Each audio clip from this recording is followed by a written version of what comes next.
Esta es una producción de Grupo Fórmula. Encuentra más contenido como este en radioformula.mx.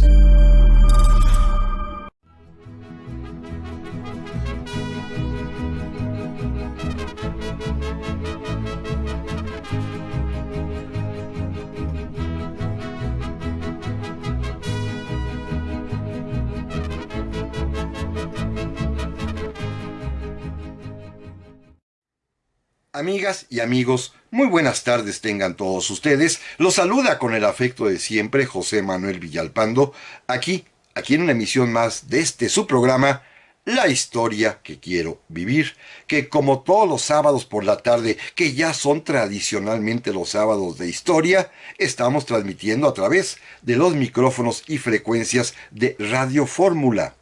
¿Ya lo saben ustedes?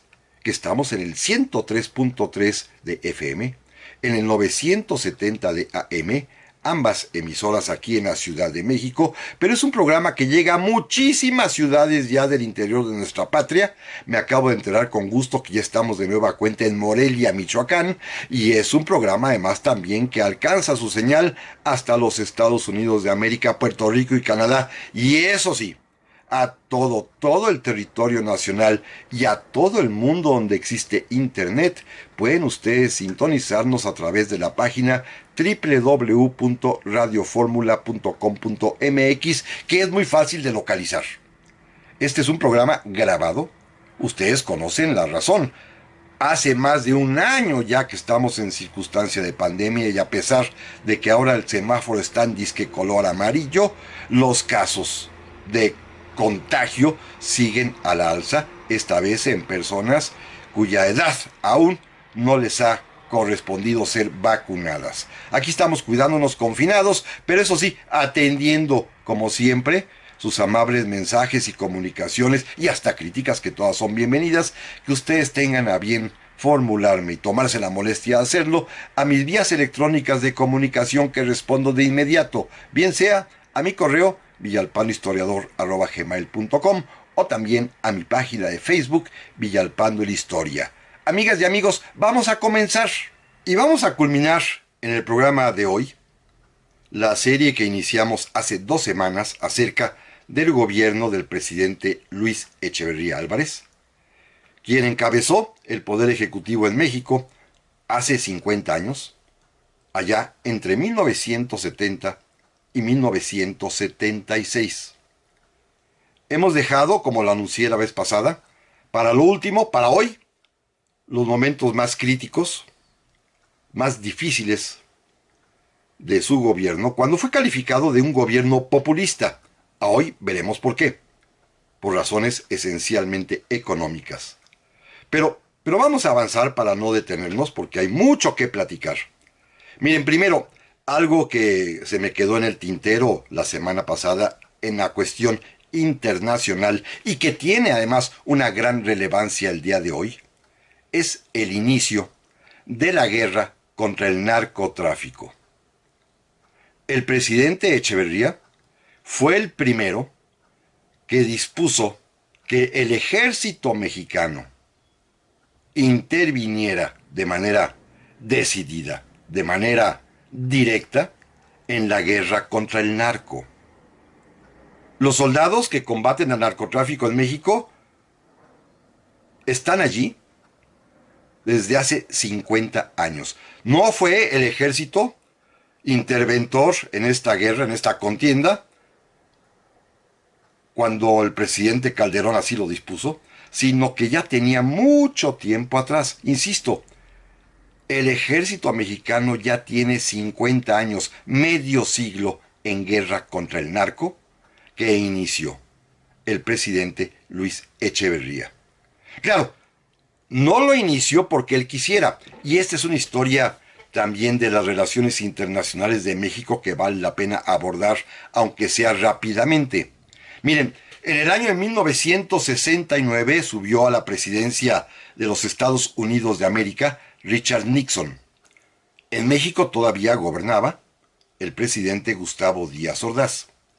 Y Nixon llegó con la idea de combatir al narcotráfico, acusando a México de ser el proveedor de los estupefacientes más comunes en aquel tiempo, como lo eran la marihuana y la amapola, de la cual se extraía la morfina y la heroína.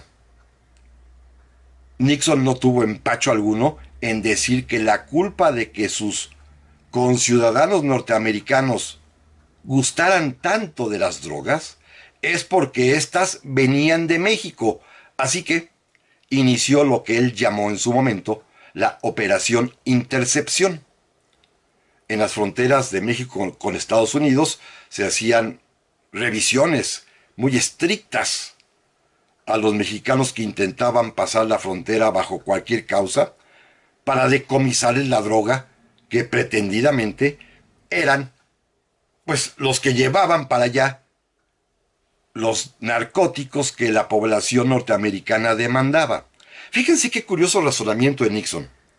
Es su población la consumidora y sin embargo le echó la culpa a quienes les vendían la droga, es decir, a los mexicanos que la trasladaban para allá y que además, eso es cierto, en nuestro territorio se cultivaba. Claro, es un atentado contra la teoría económica. Donde hay demanda, es decir, allá en los Estados Unidos, pues obvio hay oferta. Allá no se producen estas sustancias porque su tierra no es apta para el cultivo ni de la marihuana ni de la amapola, y entonces pues los mexicanos, como lo habían hecho durante mucho tiempo, suministraban el producto que allá requerían. ¿Por qué lo requerían? Bueno, la historia es muy larga y todos sabemos que comienza en realidad al fin de la Segunda Guerra Mundial, cuando pues todos los excombatientes que se habían aficionado pues recurren a estas sustancias cuando ya son veteranos y viven ya en su país natal. Después vendrá la guerra de Corea, después la guerra de Vietnam, y pues cada vez aumenta más el número de consumidores norteamericanos y pues el mexicano nada tonto les vende drogas. Así de sencillo. Claro, Nixon, vestido de una moralina conservadora muy peculiar, acusó a los mexicanos de ser quienes estábamos envenenando a su pobre e inocente población. Así que inició esta operación Intercepción, que consistía, repito, simplemente en decomisar la droga que los mexicanos intentaban pasar al otro lado. Pero esto no fue suficiente. Exigió al nuevo gobierno mexicano del presidente Echeverría una acción más decidida y más concreta. Y el presidente Echeverría, hay que decirlo con todas pues, las palabras clarísimas, aceptó y ordenó el plan Canador. Canador, que viene de las palabras cannabis, o sea, la marihuana, y adormidera, es decir, de la amapola. El plan Canador consistía en que el ejército irrumpiera donde hubiese plantíos de marihuana o de amapola para destruirlos dentro del territorio nacional. Y comenzó a hacerse, interviniendo el ejército poco a poco en estas actividades de erradicación de cultivos. Ustedes recordarán, a lo mejor los que vivían, que ya tenían edad para verlo, como yo, pues que de pronto aparecían en las noticias que el ejército había ingresado a algún terreno por ahí, en Michoacán o en Nayarit, había decomisado la droga que allí se sembraba, marihuana o amapola, y hacían pues quemas gigantescas, piras enormes, para mostrar ante la prensa y sobre todo ante la prensa norteamericana que se estaba cumpliendo con el compromiso de tratar de erradicar la marihuana y la amapola. Esta acción del gobierno mexicano, a través ya del ejército, lo único que va a conseguir es que pues se incrementen los costos, que la droga sea más cara, que se inventen para burlar tanto al Plan Canador como a la Operación Intercepción norteamericana nuevas vías, nuevas maneras muy ingeniosas de trasladar la droga y de sembrarla. Y pues el presidente Nixon, enojado, furibundo porque no daba resultado, se puso mucho más exigente y le pidió, casi le ordenó al gobierno del presidente Luis Echeverría una acción mucho más decidida y más firme. Y entonces, el presidente Echeverría le ordenó a su secretario de la Defensa Nacional, el general Hermenegildo Cuenca Díaz, actuar de manera más firme y más contundente, y para ello se lanzó lo que se conoció como la Operación Cóndor, el Plan Cóndor. La intervención directa del ejército en plan ya de campaña militar en lo que se conoce como el Triángulo Dorado, la zona montañosa de Chihuahua, Durango y Sinaloa. La intervención directa de nuestros soldados para combatir y tratar de erradicar el plantío o los plantíos de marihuana y de amapola. El primer contingente de la Operación Cóndor, al mando del general Jesús Hernández Toledo, el mismo que había participado en las operaciones de Tlatelolco el 2 de octubre del 68, esta primera intervención militar ya en forma de campaña permanente contra el narcotráfico, contó al inicio nada más con 1,200 soldados, pero cuando el gobierno del presidente Echeverría termina, ya hay 10,000 soldados mexicanos en campaña allá en el Triángulo Dorado, combatiendo a los que sembraban marihuana y amapola.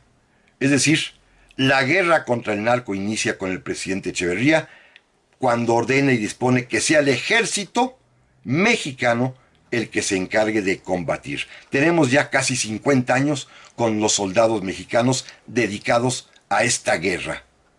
Amigas y amigos, volvemos en un momentito más. Ya estamos aquí, amigas y amigos, para el segundo bloque de este programa, el último que dedicaremos a recordar, a repasar los sucesos ocurridos durante el gobierno del presidente Luis Echeverría, allá por los años de 1970 a 1976, pero que son sumamente importantes para entender el México de hoy.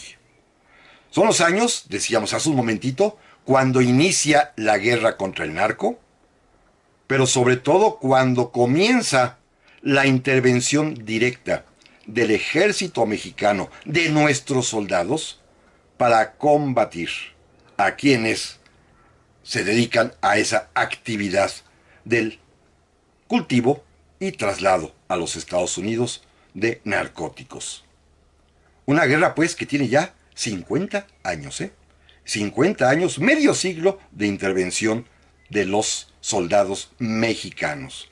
No es algo reciente, no es de hace unas décadas, no es del presidente Calderón, no, es de mucho más atrás.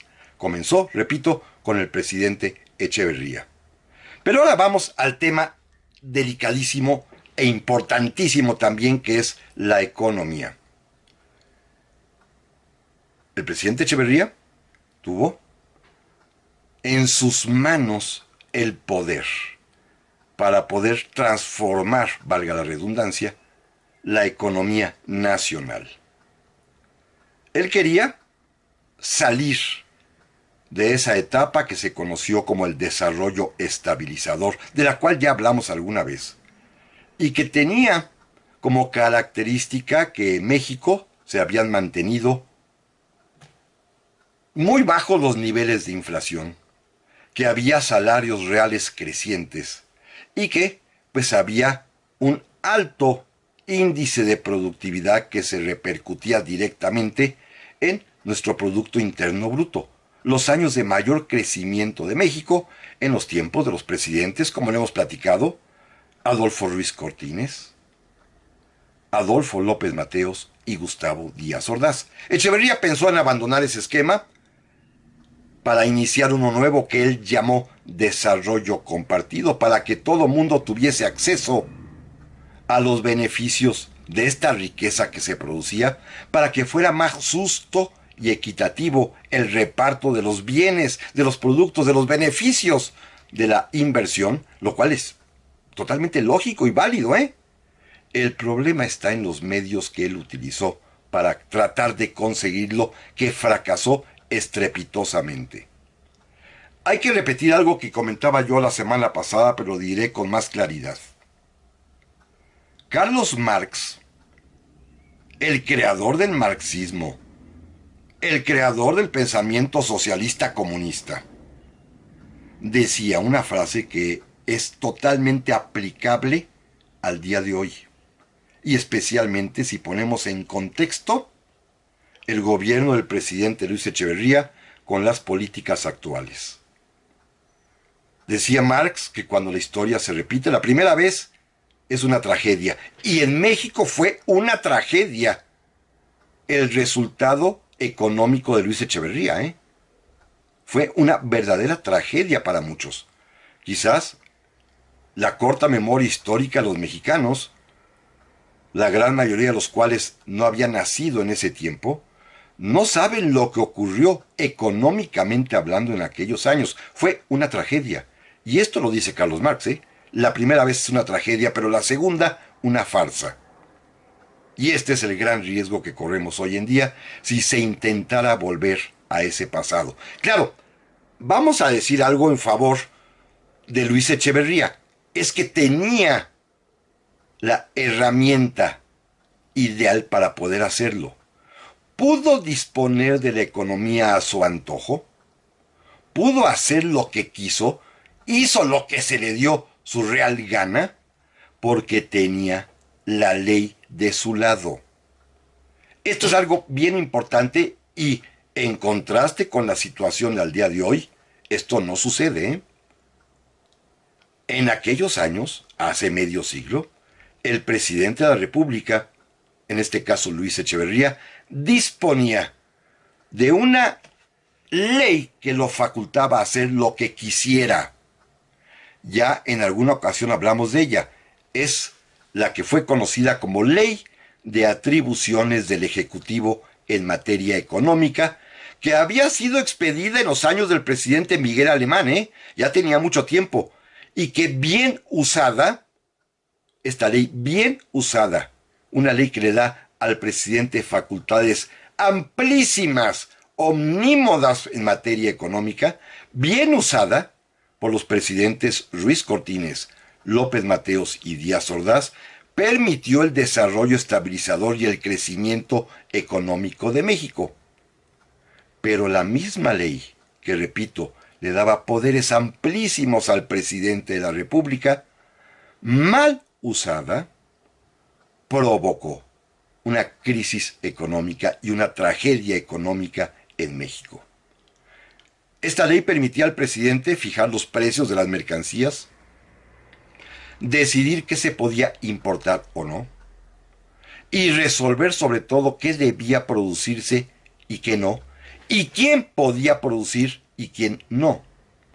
Era una ley que le daba, repito, poderes absolutos en materia económica al presidente de la República, y por eso Echeverría bien decía, y la gente se enojaba mucho, y al día de hoy cuando recordamos esta frase todavía causa escozor. Echeverría con toda razón decía, la economía se maneja en los pinos. Y es que era cierto. No tenía límites a su poder porque la ley, esta ley de atribuciones del Ejecutivo en materia económica, le daba facultades para hacer lo que quisiera. Esto es bien importante. Esta ley ya no existe, ¿eh? Ya fue abrogada, derogada, como se dice técnicamente, en los años del presidente Salinas de Gortari. Es decir, ya el presidente de la República actualmente no tiene poder omnímodo sobre la economía. Lo tenía así en aquellos años. Lo tenía así el presidente Luis Echeverría. ¿Qué hizo Echeverría con esta ley? Bueno, pues hizo un derroche de recursos públicos enorme.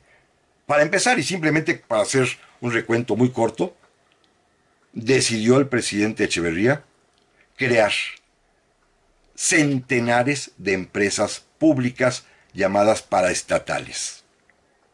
Muchísimas.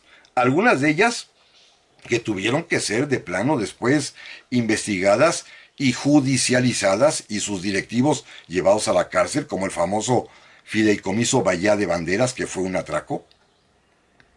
Pero también esto provocó, al crear centenares de empresas públicas, provocó el crecimiento aceleradísimo de la burocracia, de empleados públicos de estas empresas.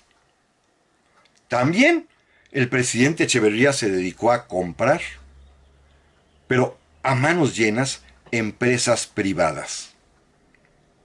Algunas de ellas que tenían problemas y otras porque los empresarios muy vivos pues decidieron, si el gobierno paga bien, le vendemos la empresa. Fíjense, llegó el caso de que una empresa que era bastante importante, como lo es hoy en día, Teléfonos de México, que era privada, se la vendieron al gobierno y el gobierno se convirtió en dueño de Teléfonos de México. ¿Se acuerdan ustedes? Telmex fue del gobierno. Otra empresa más, una línea aérea, Aeroméxico, en su momento también se la vendieron al gobierno, el gobierno la compró y el presidente Echeverría se convirtió como titular del Poder Ejecutivo en el gerente general o director general de Aeroméxico. Compraba todo tipo de empresas. Bueno, hasta la fábrica de bicicletas Cóndor la compró. Hasta empresas que fabricaban piñas coladas. Gastaba pues creando paraestatales o comprando empresas. En algunos casos gastaba además también sin ton ni son. Cuentan aquella anécdota de que estando en Ensenada, cuando algunos cooperativistas pesqueros se le acercaron para pedirle que los ayudara a comprar un barco, el presidente dicen que se molestó y dijo: ¿Cómo? ¿Cómo quieren un barco? Que les den 2 barcos a los señores. Es decir, se compraba, se gastaba el dinero a manos llenas. Esto va a provocar que el dinero no alcance. Y entonces el presidente Echeverría, para poder sostener y sufragar este gasto enorme de mantener empresas públicas paraestatales ineficientes, para poder comprar empresas privadas con tal de que el Estado, el gobierno, fuese el principal motor y actor de la economía, el presidente Echeverría dispuso la peor medida que cualquier joven estudiante de prepa o de economía conoce. Para poder mantener ese nivel de gasto, ordenó el aumento del dinero circulante. Es decir, ordenó al Banco de México, que no era autónomo en aquel tiempo, que aumentara, que imprimiera más billetes, que acuñara más monedas, que hubiese más dinero en circulación en México y, como hoy todos sabemos, creo, el aumento indiscriminado del circulante, del dinero en circulación, que no tiene respaldo en la productividad, crea simple y sencillamente inflación. Y la inflación, que no se había visto en México desde las épocas del presidente Lázaro Cárdenas, se disparó en México y llegó, cuando terminó el gobierno de Echeverría, al 15%. Amigas y amigos, hace más de 20 años que no sabemos lo que es eso, ¿eh? Una inflación de más del 15%. Pero de esto vamos a platicar, amigas y amigos, en un momentito más. Ya estamos aquí, amigas y amigos, para el tercer bloque de este programa, el último que dedicaremos al gobierno del presidente Luis Echeverría, y en el que estamos precisamente recordando los errores y el fracaso económico de este gobierno, que allá entre 1970 y 1976, después de mucho tiempo de estabilidad económica en México, de pronto, por sus malas decisiones, por sus desacertadas medidas, por sus desatinos, desató una terrible inflación en México. Con el presidente Echeverría se van a iniciar las terribles crisis económicas que los mexicanos padecimos a partir de 1975 y hasta el año 2000. Fueron 25 años tremendos para la economía mexicana, pero también para la economía de los ciudadanos, que esto es lo que es quizás lo más importante y lo más valioso y lo que es más útil recordar.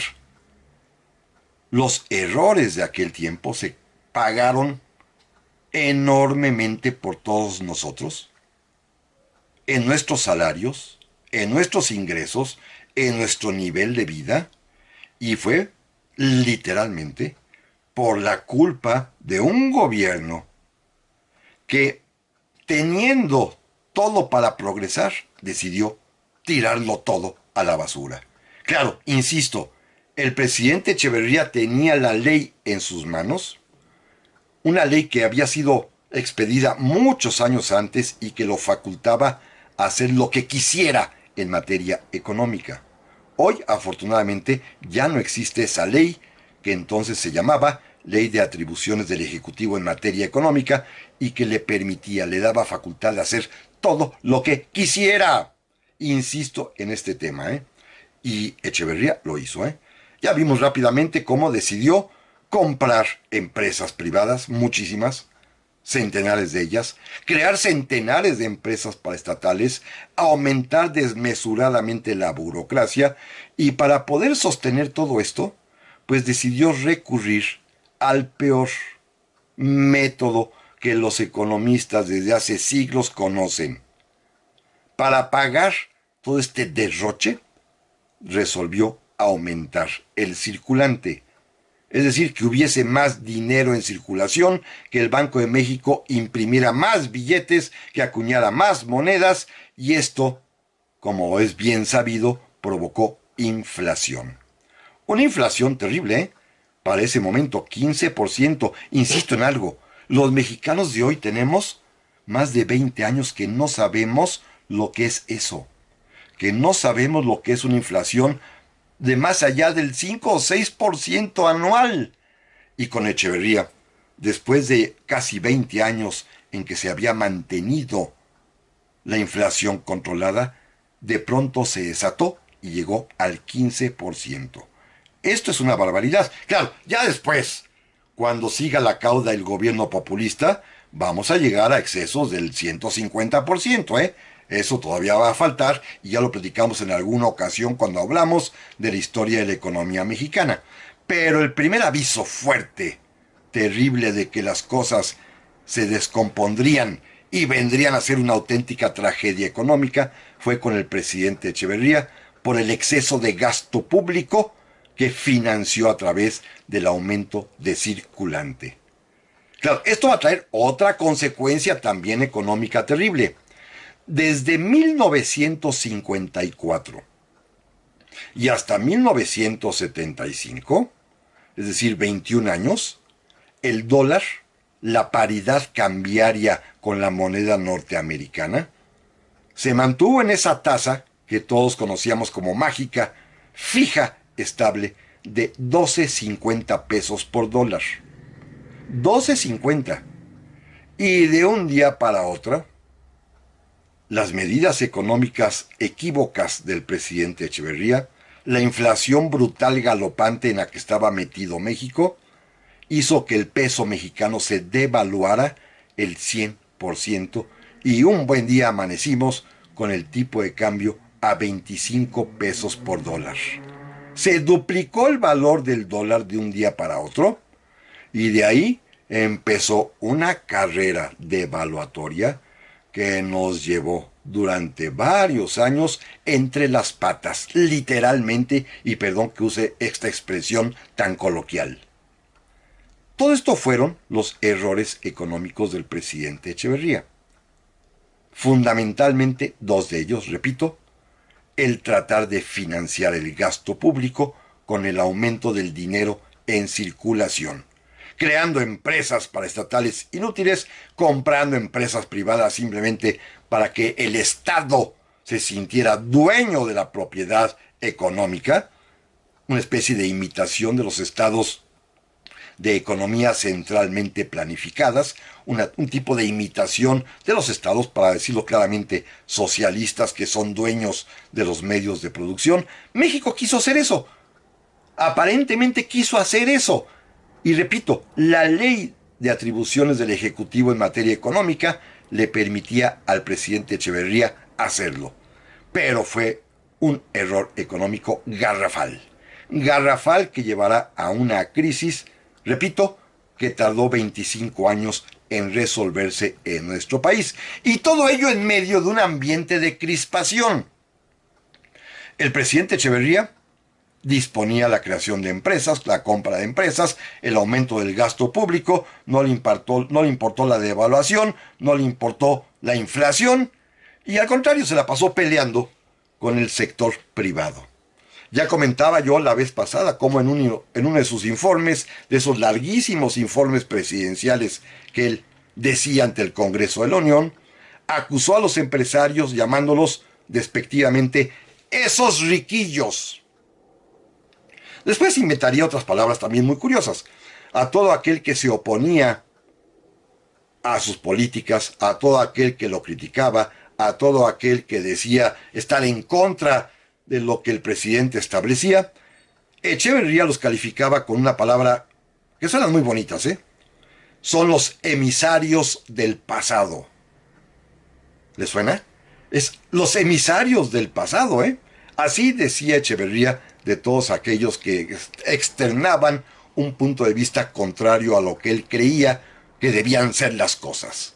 Entonces, entre esos riquillos y los emisarios del pasado, fue creando poco a poco un clima de auténtica crispación social entre las clases, la productora, la empresarial y las clases que él llamaba populares. Es decir, había una especie de confrontación, no cotidiana, pero sí muy frecuente, para poder, de alguna manera, contrapuntear al gobierno con la clase empresarial. Además también, pues la agarró en contra de las empresas transnacionales. Estaba de moda en México, como estaba en buena parte del mundo socialista, los textos económicos que hablaban en contra de las empresas, particularmente norteamericanas, que tenían filiales en muchísimos países. Eran llamadas así, de manera clara, con cierto tono despectivo, las transnacionales. Y se les acusó de todo, ¿eh?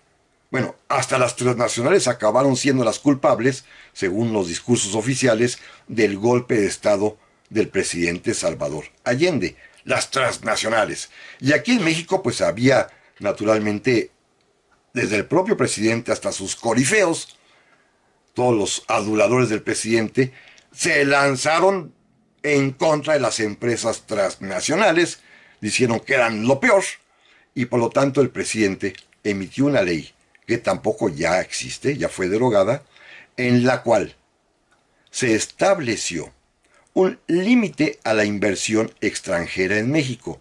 Toda empresa extranjera que quisiera constituirse o establecerse en nuestro país tendría que tener, cuando más, el 49% de sus acciones en manos extranjeras y siempre tenía que tener el 51% en manos mexicanas.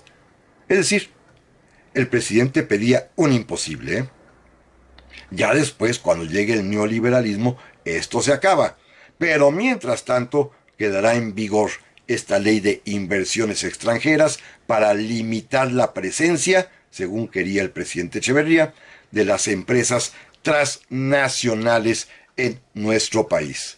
Este clima terrible de crispación, de pelearse con esos riquillos, con los emisarios del pasado, va a llegar a su momento más culminante cuando en Monterrey es secuestrado, más bien se intentó secuestrar y murió en el intento un prominente empresario regiomontano, don Eugenio Garza Sada, un hombre que había sido fundador de muchos grupos industriales y además también creador del Tecnológico de Monterrey, un hombre querido y respetado allá en el norte, que fue víctima de un intento de secuestro en donde él muere, y cuando el presidente Echeverría se presentó en el sepelio de este empresario, fue no solamente abucheado por la multitud, sino además también uno de los oradores, al decir su oración fúnebre en homenaje al difunto, atacó duramente las políticas del gobierno. Esto va a producir, repito, ya como el clímax de esa confrontación ríspida entre el gobierno de la República y el empresariado mexicano. Una confrontación que a nada bueno condujo, porque estábamos en medio ya de una crisis económica de tamaños mayúsculos, como nunca se había visto en nuestro país. Pero de esto, amigas y amigos, vamos a platicar en un momentito más. Ya estamos aquí, amigas y amigos, para el último bloque del programa de esta semana, que corresponde también a la última entrega de esta serie que hemos dedicado a recordar, a examinar el gobierno del presidente Luis Echeverría allá por los años de 1970-1976 y que tantas consecuencias tiene en el México contemporáneo.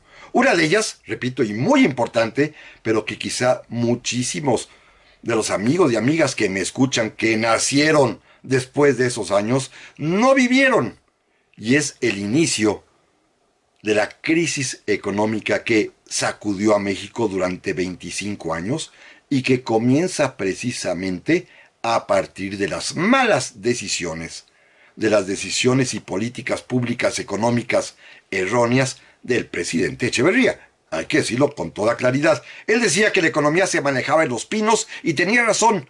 La ley le permitía hacerlo, efectivamente. Pero lo hizo de tal manera que, pues simplemente acarreó conflictos y dificultades enormes, como son fundamentalmente los que pegan directamente en el nivel de vida de las personas.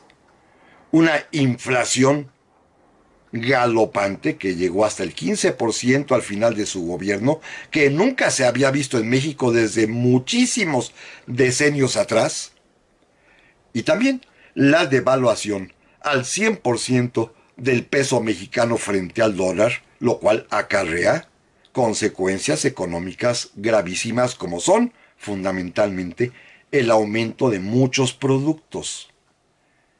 Esto fue la consecuencia de las políticas públicas en materia económica que se tomaron durante este periodo de nuestra historia en la que gobernó a México Luis Echeverría. Un gobierno, pues, que tiene, como toda obra humana, saldos positivos, saldos negativos.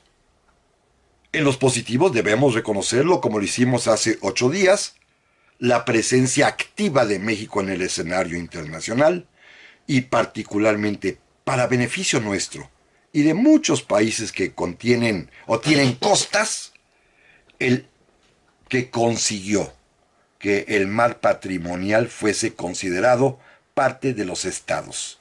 200 millas náuticas para los estados que tenían costas en los océanos. Y México fue beneficiado por esta propuesta del presidente Echeverría. Hay que decirlo con toda claridad. Viajó por el mundo, llevó a México a todas partes. Esto es cierto. Se consiguieron también los primeros incipientes, si ustedes quieren, pero los primeros pasos para lograr la equidad de género y la igualdad de las mujeres ante la ley, con derechos que se le concedieron al reformarse el Código Civil. Son cosas importantes, básicas, fundamentales, y se deben al presidente Echeverría. Pero también se deben a él, por ejemplo, la guerra sucia, la forma de aniquilar a la guerrilla mexicana socialista que había en ese tiempo, a pesar de que el presidente decía serlo, decía ser un hombre de izquierda, pues combatieron con toda rudeza y crueldad a los guerrilleros mexicanos hasta desaparecerlos, literalmente desaparecerlos. Pero también, y hay que decirlo con toda claridad, con él se inicia la presencia del ejército mexicano en el combate al narcotráfico, y también con él, como lo hemos visto en este programa, va a iniciar la crisis económica que a lo largo de 25 años aquejó a los mexicanos. A su gobierno se le llamó un gobierno populista por esto, porque el gobierno populista gasta dinero en demasía, que por supuesto tiene obligación de hacerlo el Estado cuando se trata de auxiliar a los más necesitados, pero cuando ya se convierte en una especie de manía derrochadora, de gastar para todo sin sentido económico, sin procurar que ese dinero tenga un retorno, pues esto provoca crisis mayúsculas y el presidente Echeverría lo ocasionó. Primero, al crear centenares de empresas paraestatales. Segundo, al comprar centenares de empresas privadas. Y tercero, para poder sufragar este nivel de gasto, este nivel de derroche, ordenó la emisión desbocada del circulante, El Banco de México estaba a las órdenes del presidente. Una reforma neoliberal muy posterior es que el Banco de México sea autónomo y regule el flujo del circulante. Es otro tema que veremos en otra ocasión, pero por eso fue la respuesta neoliberal. Había que controlar al Banco de México para que fuese autónomo, liberarlo del presidente de la República para que no se volviese a presentar, como pasó durante los gobiernos de Echeverría y López Portillo, la tentación de que los gobernantes aumentaran el nivel del circulante. Por eso se declaró la autonomía del Banco de México. Pero bueno, ese es otro tema. Esto es, así a grandes rasgos, el resultado de la labor gubernamental de Luis Echeverría. ¿Cómo terminó su sexenio? Bueno, terminó mal en realidad. Mal en medio de una crisis económica galopante que, claro, tendrá su momento culminante años después. Él simplemente la inició, la empezó. Ya después, su sucesor López Portillo fue el que le dio de plano la puntilla a la economía mexicana. Pero pudo hacerlo porque Echeverría le dejó abierto el camino. Le enseñó cómo tú compra empresas, nacionaliza empresas, crea paraestatales, aumenta la burocracia, dispone del dinero público, derrocha, aumenta el circulante y que no te importe nada ni la inflación ni la devaluación. Esto lo harán ya después López Portillo. Pero Echeverría fue el que fijó el camino, el que le enseñó cómo hacerlo.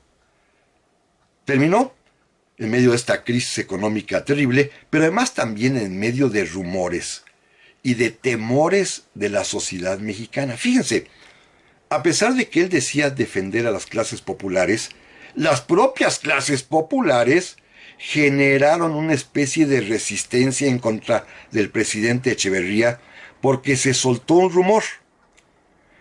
Con él comienzan las campañas de vacunación masiva.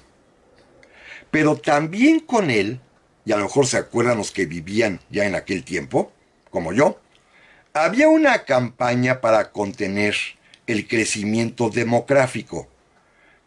El presidente Echeverría creía, y con razón, de que éramos muchos y había que detener la curva demográfica ascendente.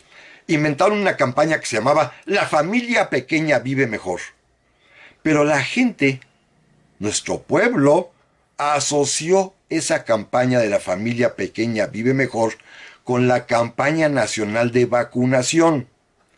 Y se llegó a decir, con toda ignorancia, repito, y mala fe, que el gobierno del presidente Echeverría, que deseaba que hubiese menos niños, estaba a través de la campaña de vacunación esterilizando a las mexicanas y a los mexicanos. Imagínense nada más qué tipo de rumor tan dañino que hizo además también, pues, presa de él a las clases populares. Por eso Carlos Fuentes decía, quizás también un poquito, pues, adiestrado y colocado como corifeo del presidente, que había una conjura conservadora de la derecha internacional en contra de Echeverría, que estaban utilizando los medios de la campaña de vacunación para poner en contra al pueblo del presidente. Son lenguajes muy contemporáneos, como ustedes pueden ver, Es lo mismo que se está repitiendo, pero insisto lo que dice Carlos Marx. La primera vez es una tragedia y la segunda vez es una farsa. Palabras de Carlos Marx. También hubo otro rumor, igualmente devastador, esta vez en las clases medias y altas, cuando el presidente Echeverría expidió la que se llamó Ley de Asentamientos Humanos. Una ley que tenía como finalidad reordenar el territorio nacional y evitar los asentamientos ilegales que abundan y que siguen hasta la fecha existiendo en nuestro país. Todo el mundo ha visto que de repente aparecen casitas y casuchas hasta en los lechos del río con el riesgo de que un día llegue el agua y se los lleve. Bueno, esto trató de preverlo en buena manera el presidente Echeverría, pero la ley fue mal interpretada y se dijo que lo que quería el gobierno en esta ley de asentamientos humanos era que en las casas particulares, donde había exceso de habitaciones, estas se le dieran a la clase necesitada. Que los pobres pudiesen ir a vivir a la casa de la clase media de los ricos cuando no tenían vivienda y a estos les sobraban espacio en sus hogares. Todo el mundo estaba, por supuesto, con el grito en el cielo.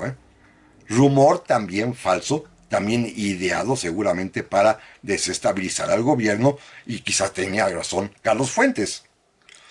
El tercer rumor, y el último, que fue terrible, casi en vísperas de que dejara el poder Luis Echeverría, es que habría por parte del ejército un golpe de Estado.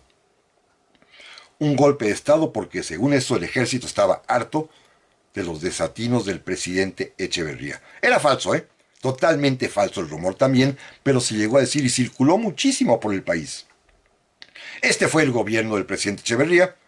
Es un intento de recrear el pasado para que estemos en condiciones, como dije desde la primera ocasión, de ver y entender el futuro, porque nuestro presente es bastante crítico y lo único que no podemos hacer es repetir lo que nos sucedió antaño. Primero Dios, aquí nos escuchamos con otro tema la semana que entra. Pásenla muy bien.